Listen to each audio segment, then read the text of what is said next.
నువ్వే జేజమ్మవి కదమ్మా. నేనా? మా అరుంధదమ్మవి నువ్వే కదమ్మా. తెలుగు తక్కువగా మాట్లాడద్దు చంద్రమా. నన్ను పిచ్చిదానిగా చేయకండి.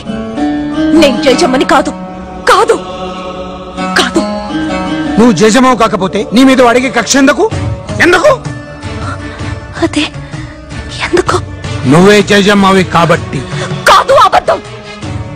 వాడిని నాశనం చేయగలనని జేజమ్మని నమ్మితే అది ఎలాగో తనకి తెలిసే ఉంటుంది. మళ్ళీ పుట్టిన ఈ జేజమ్మకే అది తెలియాలి. జేజమ్మ చెప్పు. నేను జేజమ్మని కాదంటే వినిపించుకోరే.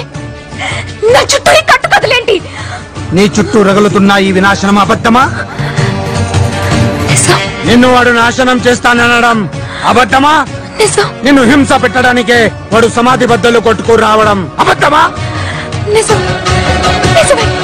అప్పుడు నువ్వే జేజమ్మ అన్నది కూడా నిజం. నువ్వు మళ్ళీ పుట్టావుని అల్లా సాక్షిగా నేను నమ్ముతున్నాను. అది నిజం కాదు. అవును, కానీ కాదు.